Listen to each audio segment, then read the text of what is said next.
Hello, my name is Chris Cruz, and today's topic is about emotions. So, overall, emotions are considered short-lived. They're a quick way of expressing ourselves through our language of body language. Um, but they prepare our minds to our bodies. And what I mean by that is, for me, when I'm scared, uh, this is funny, but I'm terrified of clowns. I'm terrified of clowns. So if I ever see a clown in front of me, my heart starts racing. I start getting a little anxious, and I go into flight or fight mode. And usually I pick fight. So I start throwing things, or if they get close, I'm probably gonna get aggressive. Even though I'm terrified, if there's no other way, then the best way is to fight back. But that just shows how our emotions and how our minds are all connected on how we react within our bodies, and how our bodies are affected by how we feel and how our emotions are. Same with anger. If you're angry, you start feeling so frustrated, your hands start shaking and everything. But um, overall, people argue that anger and joy and fear are universal, but some people would say that, again, it's constructed on how we have faced it within our life experience, and culture. So it's not just built; it's also primarily shaped in what we've learned from our mistakes and how we are brought up within our culture. For instance, my family is very much hardworking people. So if we're exhausted, we don't really try to express that feeling of exhaustion. We don't have that emotion of tiredness. We kind of just keep going, and have a kind of a mellow emotion, feeling, or I guess expression.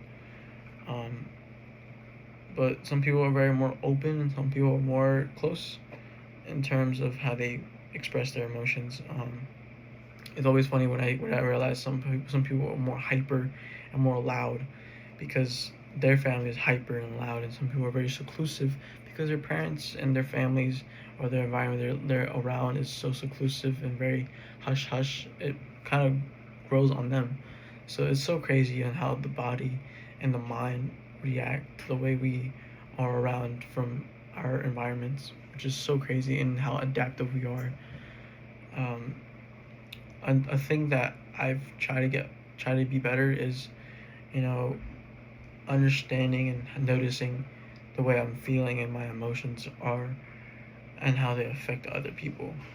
Um, an example is, if I'm frustrated with somebody, I kind of try not to be impulsive and not lash out on that person. I kind of stop myself and I try to be like, okay, why am I angry and why am I frustrated with this person?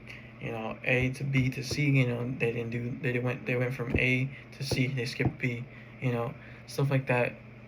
Really irritates me. So I have to stop myself and be aware that I have to better manage my emotions and not lash out, because I know that my emotions can hurt other people. Um, and in terms of feeling things, it's more of a short-lived experience. Why moods can really have a long-lasting effect to you and other people. Um,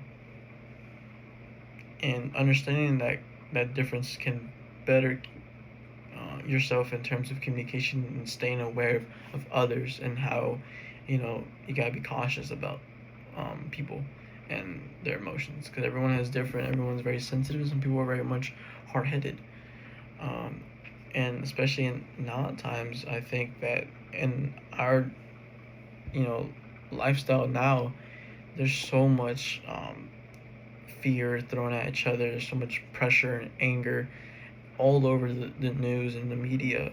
And I always bring back to the media, because really we soak up so much information that it's so much information that our mind can only handle so much. We kind of start having a brain fog. So my question is, how do we think the future generation is gonna express their emotions? Because nowadays it's so bipolar and so schizophrenic in terms of how we react with emotions. So that's my biggest fear, is that how is the next generation gonna express their emotions? Um, but overall, I think this topic and this chapter is pretty interesting, and I enjoyed it. So